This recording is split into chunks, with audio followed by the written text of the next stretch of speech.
kitchen. Today is a cold, rainy day in southern Nevada. Doesn't happen very often. Makes it a great day for canning. Today we are going to can some black beans. And black beans are a superfood, but don't take my word for it. Check out the link in the description of this video regarding the nutritive content of black beans. A lot of people are worried about lectins in black beans. If you pressure can food, it destroys lectins. You can dissolve the anti-nutrient content in black beans by soaking them in water. I don't know if you caught my short, but to start, last night we soaked our beans in water. You want about twice as much water as you have beans because they will double in size. So if you look over here on the stove top, I have our beans simmering, and I had the beans this full and the water up to here. And we're going to scoop this foam off the top. We don't really want to put that in our beans, but we're going to let the beans simmer for 30 minutes. And once they simmer for 30 minutes, we'll be ready to start canning them. If you're enjoying the content of this video, please remember to like, share, and subscribe.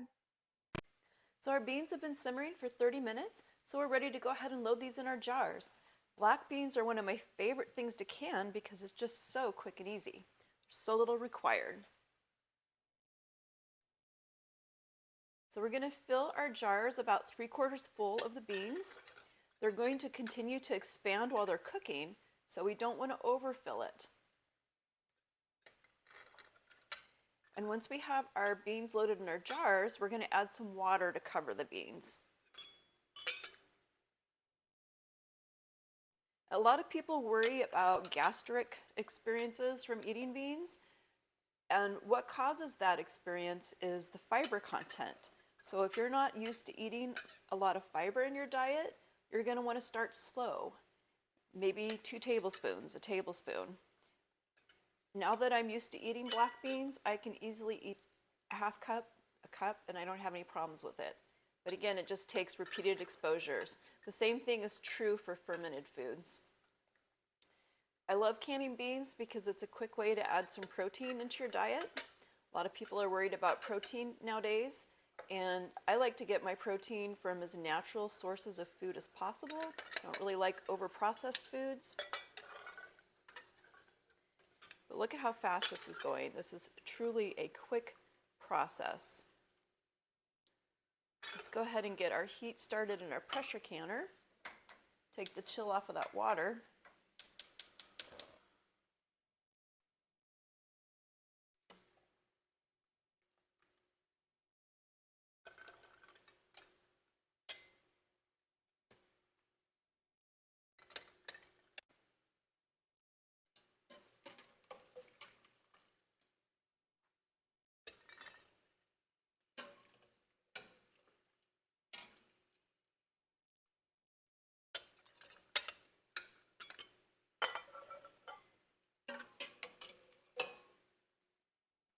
Oh, good girl. Are you a good girl? All right, I'm going to grab this pan, make it a little easier to get the last of these beans out of here.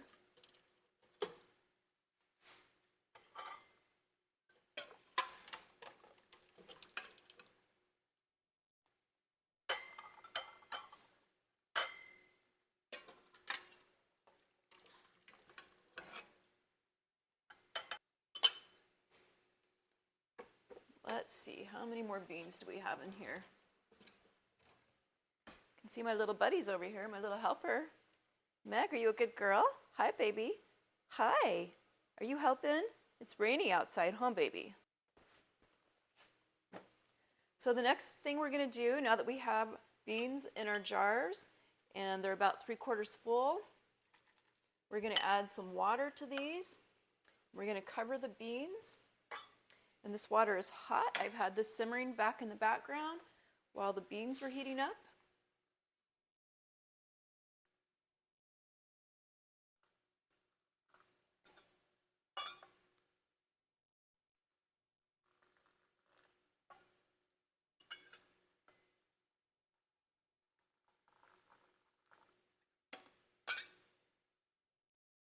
I put very little seasoning in my beans because I like to leave it really open as to what I might do with them when I open the jars.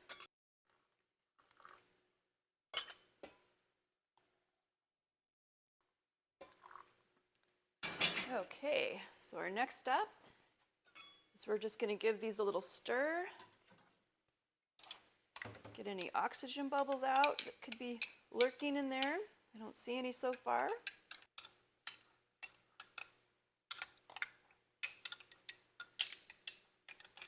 And definitely err on the side of underfilling the jar because the beans will expand. They've done a lot of expanding already with the soaking, but they will expand some more in the cooking process. Our next step is we're going to wipe the rims of our jars with some white vinegar. All these jars were washed with clean soapy water, along with the lids and the rings.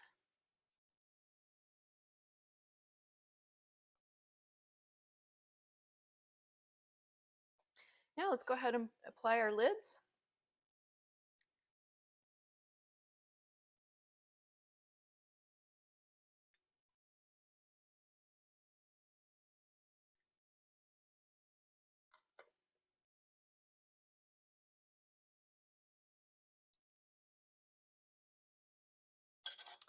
And our rings.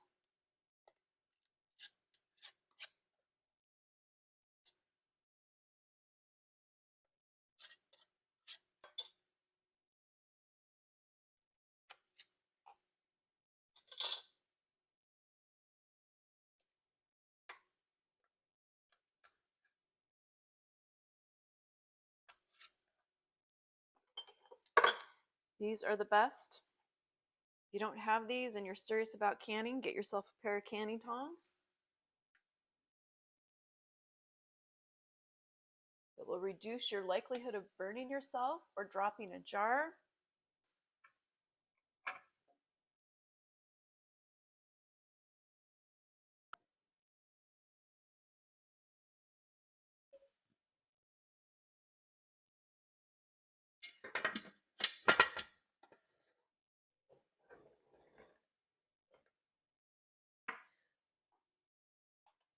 The first thing we're going to want to do is we're going to let this get up to pressure and let it blow steam for 10 minutes.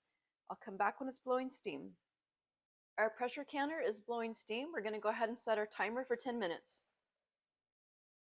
It's going off. Let's go ahead and add our rocker. The next thing we want to do is we want to bring our pressure canner up to 15 pounds of pressure. Once we reach 15 pounds of pressure, we're going to process this for 75 minutes. So our pressure canner is almost up to pressure. You can hear that rocking noise in the background, and actually if you look, you can see it rocking on the picture. And one thing to know is I rely on my rocker. I use the gauge as kind of a measure to see where we're close to, but I've had my pressure canner for 20 years, and when my rocker reaches pressure, it's actually off by about 2 marks higher than it actually is. So my point of telling you that is if you are relying on a gauge to verify the amount of pressure you have in your pressure canner, be sure you get it calibrated. So let's go ahead and set our timer for 75 minutes. That'll be our processing time today.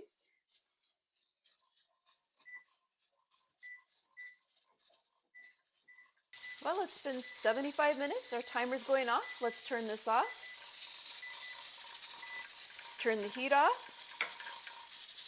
Now I'm going to let these jars cool for 2 hours in the pressure canner. We definitely want that pressure to come down. We don't want to burn ourselves.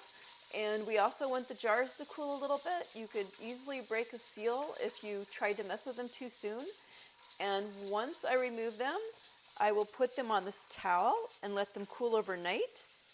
And once they've cooled, I will check the lids to make sure they sealed. Thanks for watching. I hope you enjoyed canning black beans with me today.